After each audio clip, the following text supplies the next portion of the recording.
A paz do Senhor Jesus. Hoje iremos estudar a lição de número 12 da revista Discipulando.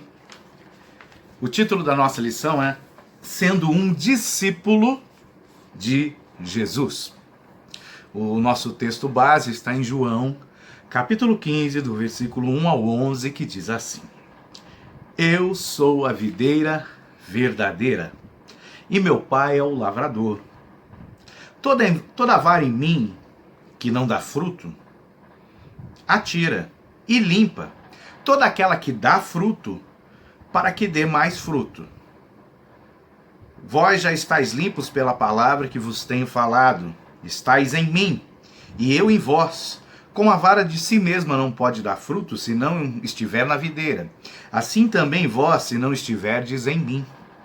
Eu sou a videira, vós as varas. Quem está em mim e eu nele, este dá muito fruto, porque sem mim nada podereis fazer.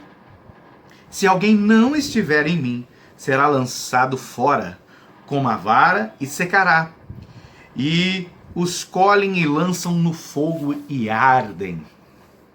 Se vós estiverdes em mim, e as minhas palavras estiverem em vós, se vós estiverem em mim e as minhas palavras estiverem em vós, pedireis tudo que quiserdes e vos será feito. Nisto é glorificado meu Pai, que deis muito fruto, e assim sereis meus discípulos. Como o Pai me amou, também eu vos amei, a vós.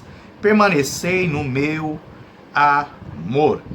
Se guardardes os meus mandamentos, permanecereis no meu amor, do mesmo modo que eu tenho guardado os mandamentos de meu Pai e permaneço no seu amor. Tenho-vos dito isso para que a minha alegria permaneça em vós e a vossa alegria seja completa. Glória a Deus.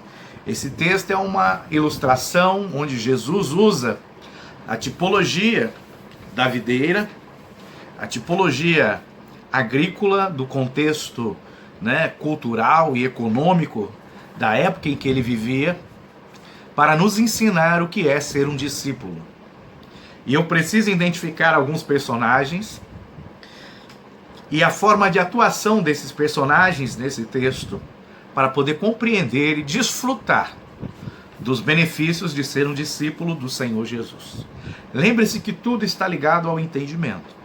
Quanto mais entendimento eu tenho, mais eu desfruto do que Deus tem para mim. Então, eu vou ler novamente o texto, pausadamente, com algumas explicações. Então, vamos lá. Eu sou a videira verdadeira. Primeiro personagem aqui é a videira, e Jesus diz que ele mesmo é a videira. Então, Jesus Cristo é a videira. E ele fala, o meu pai é o lavrador. Então nós temos a videira e nós temos o lavrador. Quem cuida da videira? O lavrador. Então quem cuida do filho? É o pai. E ele fala assim, toda vara em mim que não dá fruto. Opa, mas que vara é essa? Jesus é a videira. Aí ele está falando que existe varas nele. No versículo 4, ou melhor, no versículo 5 ele fala assim, eu sou a videira e vós sois as varas. Então nós temos aqui três elementos, três personagens, três tipologias. Primeiro, Jesus sendo a videira, o Pai sendo o lavrador, e nós, que estamos aqui para ser os seus discípulos, somos as varas. Precisamos entender muito bem isso. Então até aqui nós temos três personagens que precisam atuar. Então, entenda algo. Jesus é a videira. Eu sou a vara que está na videira. Então é como se Jesus fosse um tronco e eu fosse enxertado nele, a vara que sai do tronco. O tronco não produz flores. O tronco não produz folhas. O tronco não produz frutos. Mas a vara produz flores, a vara produz folhas, a vara produz frutos, ok? E uma vara, quando ela é cortada, ela é tirada, é quebrada, não está mais junto ao tronco, rapidamente ela seca e perde a vida. Então, ele está falando isso. Ele é a videira. O pai é o lavrador, é o que cuida da videira. Cuida do tronco e cuida das varas. Aí ele começa a falar assim, ó. Existem varas que estão em mim que não produzem fruto. Versículo 2. Toda vara em mim que não dá fruto, ele a tira. Quem tira?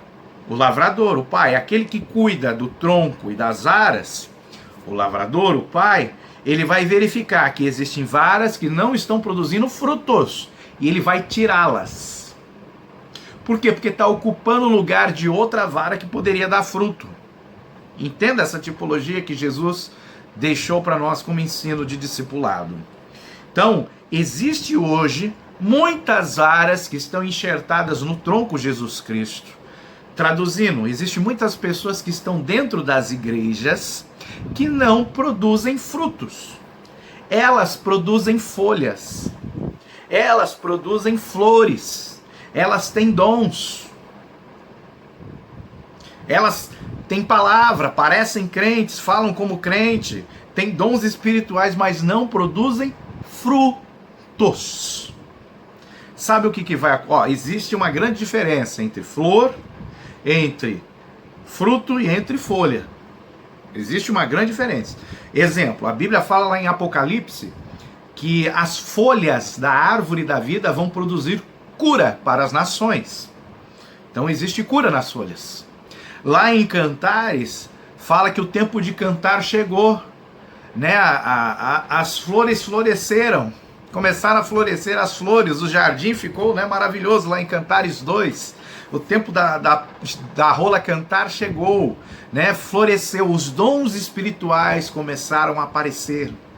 Só que isso são flores. Flores e folhas não são frutos. Jesus certa vez foi até uma figueira procurar frutos. Lá tinha o tronco, tinha a vara, tinha folhas, talvez tivesse até flores, não sei, mas não tinha fruto. Jesus amaldiçoou a figueira e ela secou rapidamente e morreu. Então eu preciso compreender que ter flores e folhas não é a mesma coisa que ter frutos, ok? Então eu posso ter instrumentalidade, eu posso ter dons espirituais, eu posso ter função. Se eu não produzir frutos, eu vou ser arrancado do tronco da videira. Então ele está olhando quem dá fruto, quem não dá. Quem não dá, ele vai tirar. Ponto e vírgula, vamos continuar. Porém, aqueles que dão frutos, ele vem e limpa, ele poda, ele corrige, ele constrange, para que dê mais frutos. Então, quando a pessoa não se deixa ser corrigida, não quer ser constrangida, não quer ser incomodada, ela está impedindo o lavrador, que é o pai, de que ele venha e cuide dela para que ela dê mais frutos. E o lavrador sabe o que é melhor para a sua videira, para as varas que estão enxertadas na videira. A vara não sabe. A planta não sabe, mas o lavrador sabe o que ele tem que fazer, porque ele prepara a terra, ele cuida, ele rega, ele está ali tirando as ervas daninhas, ele está cuidando da gente. Só que muitas vezes é necessário limpar. Muitas vezes é necessário colocar um veneno na árvore para que as ervas daninhas morram. E às vezes esse veneno pode incomodar um pouco. Então eu preciso entender que o constrangimento e a correção do pai é extremamente necessários para que nós possamos crescer na presença do Senhor. Então, se você está dando fruto, né? Não se surpreenda se o seu pastor, alguém vier e começar a te podar. Começar a te podar, porque ele está te corrigindo, ele está te preparando para que você dê mais frutos. Para que você dê mais frutos. E deixa eu te falar uma coisa. Você pode até dar fruto, mas não quer dizer que esse fruto é bom. Tem um outro texto que o Senhor Jesus ele nos ensina, né? A árvore produz frutos, ok. Mas agora tem que ver se o fruto é bom ou se o fruto é ruim. Então eu tenho folha, eu tenho flores, eu tenho fruto ruim e tenho fruto bom. E muitas vezes nós estamos dando frutos achando que é um fruto bom, mas é um fruto ruim. Aí o lavrador vem, ó, poda, ampara, arranca as folhas, as flores e os frutos, deixa você sequinho, para que você venha a produzir frutos bons. Então é necessário um processo contínuo de aperfeiçoamento, de crescimento espiritual, e a correção, o constrangimento faz parte desse processo. E Jesus está falando, ele limpa aquela que dá fruto para que dê mais fruto, ele corrige você para que você melhore. Ele corrige, ele te constrange para que você seja aperfeiçoado. E você tem que buscar isso.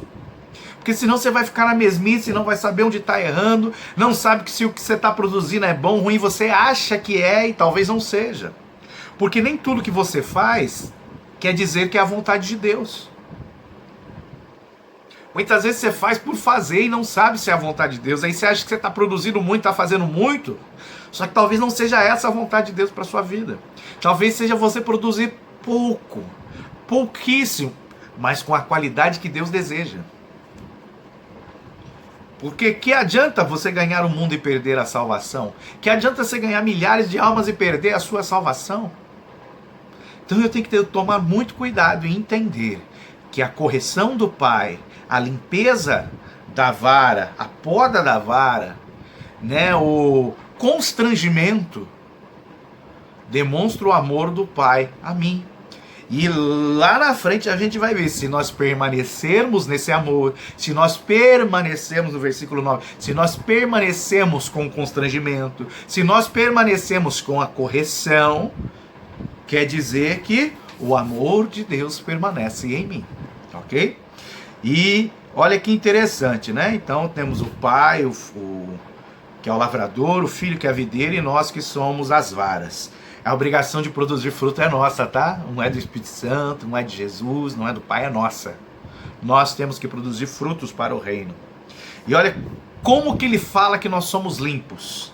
Vós já estáis limpos pela palavra que vos tenho falado. Será que a palavra que nós estamos ouvindo, ela nos constrange? Ela nos leva ao arrependimento diário? Ela nos incomoda e nos leva a querer melhorar, a querer buscar mais a Deus? Porque para a palavra limpar, ela vem, ela poda, ela muda a situação, ela vai fazer eu enxergar que eu estou num constante processo de aperfeiçoamento, que eu tenho que ter a minha mente renovada todos os dias, o que Paulo fala em Romanos 12.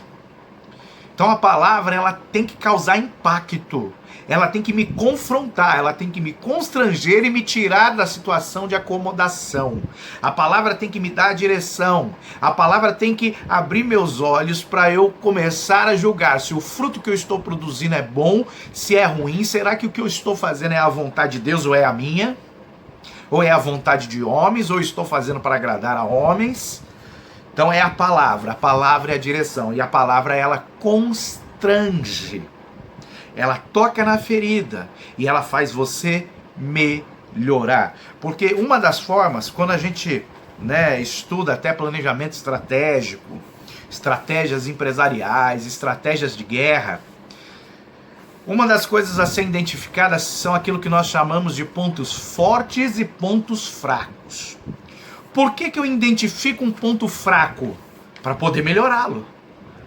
Para não deixar essa fraqueza trazer a ruína, para não deixar que através dessa fraqueza eu venha perder algo. Então eu identifico quais são os meus pontos fracos, e isso é um processo terrível, porque você tem que se humilhar. Pô, eu tenho esse erro, meu Deus, eu tenho esse erro. O que eu tenho que fazer agora para melhorar esse erro? E muitas vezes você não consegue enxergar o seu próprio erro. É por isso que processos de planejamento estratégico são feitos com várias pessoas juntas. Porque às vezes eu enxergo uma coisa que o outro não enxerga. Ele enxerga uma coisa que eu não enxergo. E juntos nós conseguimos identificar algo que precisa ser melhorado. É por isso que Tiago fala: confessai uns aos outros as vossas culpas, que a oração do justo irá curar, sarar o enfermo. Porque sozinho eu não consigo me curar. Porque muitas vezes eu não enxergo o problema que está em mim. Então eu preciso entender que os pontos fracos são essenciais. Nós precisamos trabalhar em cima dos nossos pontos fracos. porque são os pontos fracos que precisam de mais aperfeiçoamento e precisam de mais atenção.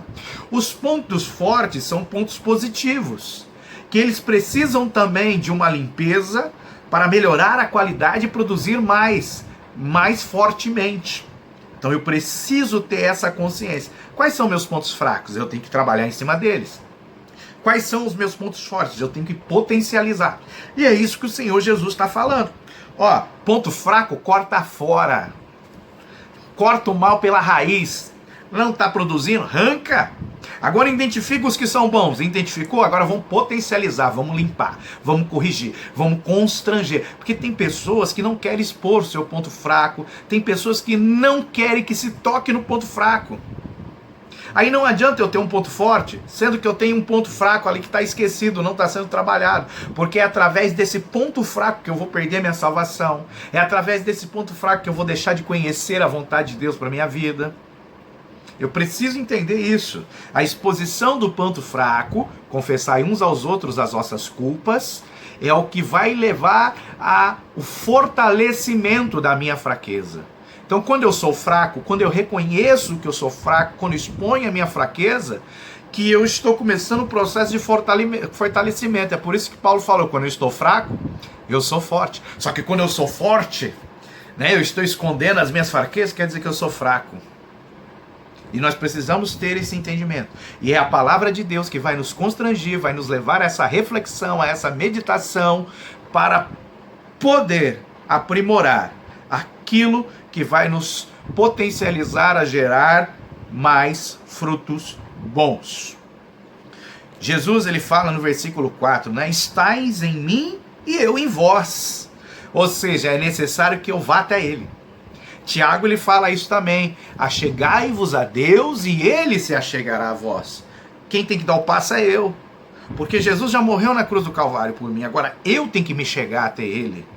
Eu tenho que ir até Jesus, eu tenho que orar mais, eu tenho que jejuar mais, eu tenho que buscar mais na palavra, eu tenho que meditar de dia e noite na palavra, eu tenho que buscar a alma por reino. Aí ele fala, se estáis em mim e eu em vós, estáis em mim e eu em vós. Ele corresponde. Aí ele fala assim, como a vara de si mesmo não pode dar fruto, ou seja, tudo que eu tentar fazer sem ser uma direção do Senhor, sem estar debaixo da cobertura do meu pastor, sem estar na obediência, sem estar em santidade, meu querido, não vale para nada, é fruto ruim. Sabe por que é fruto ruim? Porque Jesus é santo, e a Bíblia fala, sede santos como ele é santo. Deus adverte o povo no Antigo Testamento, sede santos como eu sou santo. Como que você quer produzir fruto em pecado? Servindo ao pecado, preso ainda ao pecado? Se não estiver na videira, assim também vós, se não estiver de mim. Então, está em mim e eu em vós. E João, ele fala assim, se andares na luz, como na luz ele está, tende comunhão um com os outros, e o sangue de Jesus vos purifica de cada pecado. Então ele fala, estais em mim e eu em vós, ou seja, se estiverem andando na luz, que sou eu, aí vão ter comunhão um com os outros, porque se eu não estiver andando na luz, se eu estiver nas trevas, eu não posso dar fruto. Se não estiver na luz, na videira, assim também vós, se não estiverdes em mim. Ou seja, se eu não estiver andando, se eu não estiver em santidade, se eu não estiver liberto da servidão do pecado, eu não posso dar fruto. E saiba, quando você se levanta contra o seu pastor, você está em pecado, você está nas trevas, você não está em comunhão com a luz, porque foi Jesus Cristo que colocou o seu pastor ali para dar conta da sua alma. Então tem várias coisas que a gente faz que nos leva para as trevas e a gente não enxerga, às vezes não vê e não percebe. Só que para que haja comunhão é preciso andar na luz. Para que haja frutos bons é preciso andar na luz. E se estiverem na luz, tereis comunhão. Aí sim, o sangue de Jesus vai nos purificar. Aí sim a palavra vai entrar no nosso coração. Eu vou ser sensível a ela, eu não vou estar duro. E ele continua falando assim, eu sou a videira, vós as aras. Entenda uma coisa, isso chama-se identidade. Jesus sabia quem ele é. E Jesus sabe quem é você e quem sou eu. Agora você sabe quem é você? Você sabe qual vara é você neste tronco, nesta videira? Você sabe qual é o seu papel, qual é a sua função ali? Você se conhece? Você sabe que você é filho do Deus vivo e altíssimo, que Ele lhe deu todo o poder e autoridade para impor as mãos sobre os enfermos, eles serem curados, para expulsar demônios, para falar novas línguas? Você conhece a sua identidade? Que antes de ser um servo, você é filho, e pelo amor do Pai, você se torna servo, buscando fazer única e exclusivamente a vontade dEle, de forma imediata, precisa, rápida, para que o Pai se alegre de você e Ele não venha mais a lhe chamar de servo, mas sim passe a te chamar de amigo? Sabia de tudo isso a teu respeito? Jesus sabe, Ele fala: eu sou a videira, eu tenho uma identidade e vocês são as varas, né? Porque nós estamos, né? Quem está em mim e eu nele, este dá muito fruto, porque sem mim nada podereis fazer. Olha que interessante, Ele fala assim, ó: quem está em mim. E é uma conjunção aditiva, né? Ele exige que a condição anterior converse com a condição posterior. Então o e, ele junta o que está aqui com o que está aqui, ó. É isso que o e faz. Então ele fala assim, ó, no 5, né? Isso. Quem está em mim e eu nele. Porque você pode achar que você está em Jesus, mas Jesus não está em você. Você pode achar que por estar indo na igreja, você pode achar porque está cantando, está pregando, está fazendo isso, fazendo aquilo, vai na escola dominical, você pode achar que fazendo tudo isso, que você está em Jesus. Mas Jesus está falando que pode ser que não. Sabe o que vai determinar se você produz frutos? Você vai produzir frutos quando o amor de Deus te constrange, quando a palavra entra em você para te transformar. Você obedece, você aceita a correção, você almeja a correção, você almeja que esse amor venha lhe constranger, para que você venha produzir mais frutos. Ou seja, não existe aqueles que são intocáveis, porque o amor de Deus permanece naqueles que são tocáveis, naqueles que se abrem, naqueles que não escondem os problemas, naqueles que estão buscando a cura para a alma continuamente, todos os dias. Todos os dias nós precisamos ser curados. Então, ó, quem está em mim e eu neles. Porque eu posso achar que estou em Jesus, mas Jesus não está em mim. Porque não existe comunhão entre trevas e luz. Ou eu ando na luz ou eu estou nas trevas. Se eu estou nas trevas, Jesus não está em mim. Eu me converti, estou na igreja, tenho função, faço tudo, mas eu estou em pecado, Jesus não está em mim. Porque não existe comunhão entre trevas e luz. Agora, se eu andar na luz, se eu estiver em santidade, eu estarei em comunhão com Ele. Aí eu estou nele e ele está em mim. Se andares na luz, como na luz está. Então primeiro eu ando na luz para poder ter Jesus. Primeiro me chego a ele para ele se chegar a mim. Primeiro estais em mim e eu em vós, diz ele. Tem uma sequência. Aí sim nós poderemos dar muito fruto, porque sem Jesus nós não podemos fazer nada. Se você está fazendo muita coisa nas trevas, estando em trevas, estando em pecado, você está se enganando. Ah, mas eu trouxe uma pessoa para a igreja. Tá, isso vai ser cortado e jogado no fogo. Que adianta você ganhar o mundo e perder a sua salvação?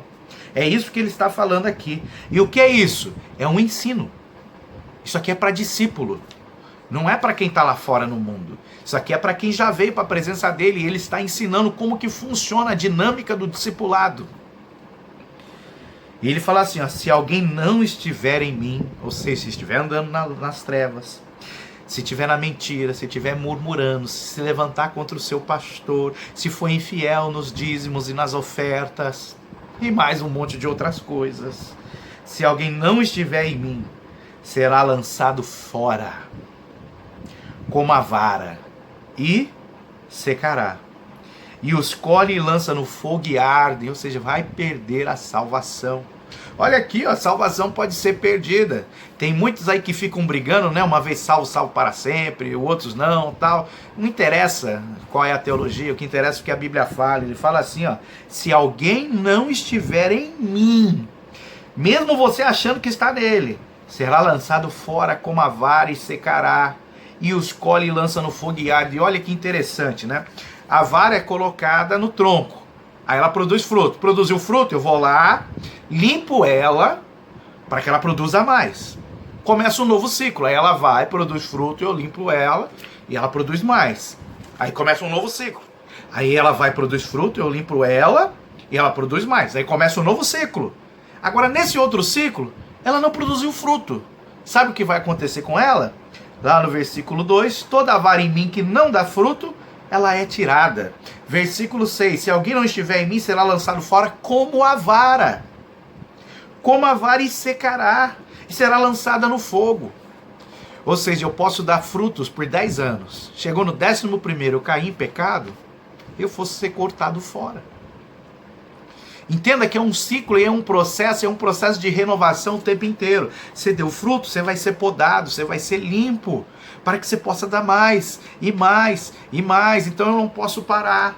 Eu tenho que me deixar ser corrigido. Eu tenho que deixar o amor de Deus me constranger para poder dar mais fruto, mais fruto, mais fruto. Se você nunca foi corrigido, se nunca ninguém puxou tua orelha, tem alguma coisa errada. Você não está sendo discipulado. O discipulado é isso. O discipulado envolve amor. E o amor de Deus, ele constrange.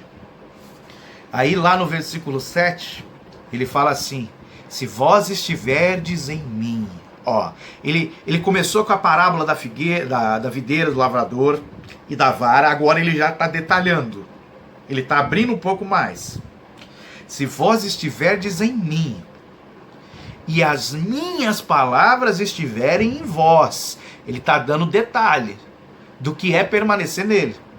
O que é a palavra de Deus estar em nós? É eu decorar um versículo? Não é. Você pode decorar a Bíblia toda e ir para o inferno, sabia? Não é você decorar. A palavra de Deus está em você, é você viver ela. É você crer, acreditar e viver. É você crer, é você colocar ela em ação. É isso, ela está apegada em você e quem olha para você vê a palavra de Deus. Se as palavras de Jesus Cristo estiverem em vós, olha o que ele fala: pedireis tudo o que quiserdes, vos será feito. Agora vamos lá. Por que eu oro e não tenho oração respondida? Por quê? Mas eu estou na presença do Senhor, eu estou na igreja. Ele fala assim, ó: pedireis tudo o que quiseres. O que é que você quer que você está pedindo? Será que o que você quer é a vontade de Deus? Será que a palavra de Deus, que é a sua vontade, ela está em você? Porque se a palavra de Deus estiver em você, o seu desejo vai ser o desejo dele. Aí tudo que você pedir será feito. Você não recebe porque você pede mal, porque você está pedindo o que você quer e não o que Deus quer. Porque o servo, ele tem que entender que não é a sua vontade que prevalece, mas é a vontade do seu Senhor. E quando a vontade do seu Senhor passa a ser a sua vontade, você não faz por obrigação. Você faz por amor, por prazer. Aí você deixa de ser servo inútil e passa a ser muito útil para o reino de Deus. Versículo 8. Nisto é glorificado meu Pai, que deis muito fruto. Não é um, não é dois, é muito. Só que lembra que quando você dá fruto, você vai ser corrigido, você vai ser constrangido, você vai ser podado, vai ser limpo, a palavra vai te constranger, vai te incomodar, para que você dê mais. Produziu fruto de novo vem aquele processo para você dar mais. Aí vem o processo para você dar mais, e mais, e mais. É um processo. Não adianta fugir. E é através disso. Não é você ficar falando glória a Deus, glória a Deus, glória a Deus. Aí você canta aleluia, aleluia, aleluia. O Pai é glorificado quando você dá fruto. Quando você dá muito fruto. Não é quando você dá frutinho, não. Quando você dá muito fruto, papai lá do céu é glorificado. Quando você dá muito fruto, papai é glorificado. Sabe por que a vara dá fruto? Porque ela... Sabe por que a vara não dá um cachorro? Sabe por que a vara não dá leite?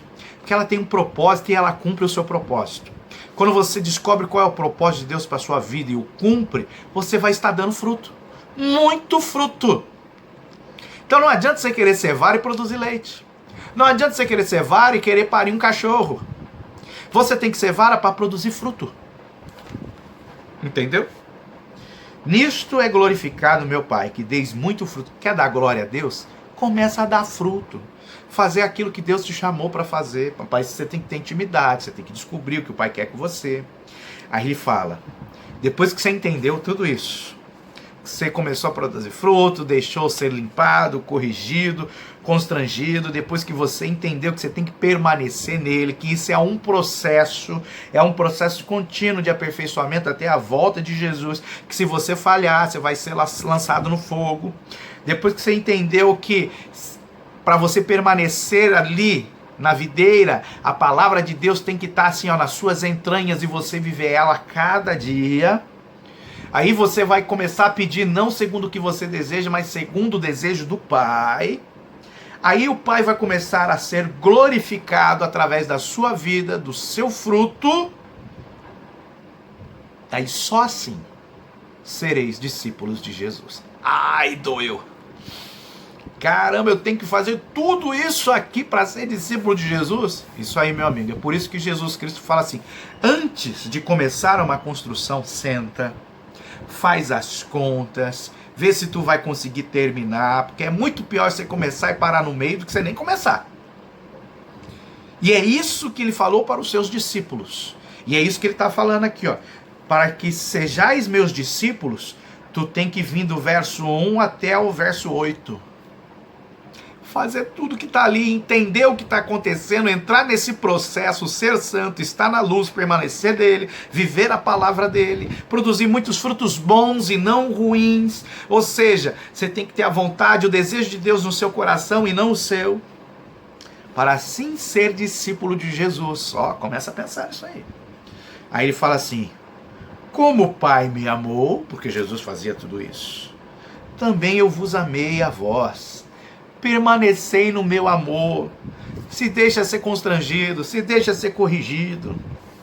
Aí no verso 10 ele fala assim: se guardardes os meus mandamentos, permanecerei no meu amor. Ó, do mesmo modo que eu tenho guardado os mandamentos de meu Pai, permaneço no seu amor. Jesus falou, não é se os meus desejos forem cumpridos, não. Jesus fala assim: Pai, passa de mim esse cálice. Aí ele: não, mas não seja feito o meu desejo, seja feito o teu. Aí quando ele orou, pedindo pelo desejo do Pai e não o dele, olha o que aconteceu: e assim você será aceito. Porque ele quis atender o desejo do Pai e não o seu próprio desejo. Isso é um mistério para nós na oração. Tenho-vos dito isso para que a minha alegria permaneça em vós e a vossa alegria seja completa. Porque nós temos a alegria deste mundo que é incompleta, é momentânea, é passageira. Mas a alegria de Jesus, ela é completa. Só quando eu estou nele, vivendo a palavra dele, me deixando ser corrigido, aperfeiçoado, é que eu vou alcançar a alegria que esse mundo não pode me dar. E o que eu queria que você entendesse agora é assim: um aluno, ele vai, estuda, ele aprende, vai embora e faz o que quer com o conhecimento. Ele pode botar em prática, pode não pôr, pode ir para outra área, ele faz o que quer. Mas o discípulo não. O discípulo, ele é ensinado, ele é treinado, ele é capacitado para ser igual ao seu mestre. Ele não vem ser melhor.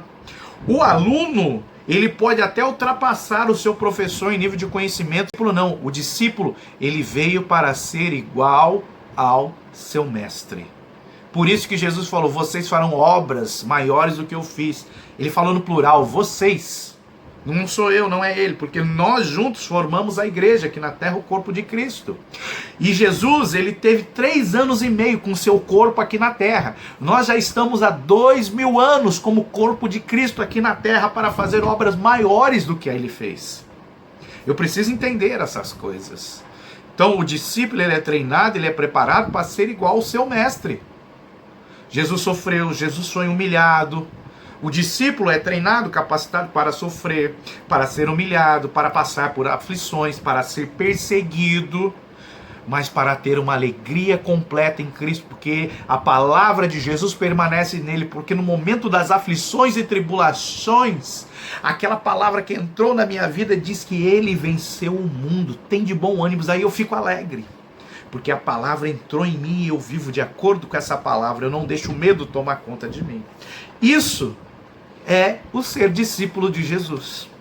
Então que Deus nos abençoe em nome de Jesus Cristo.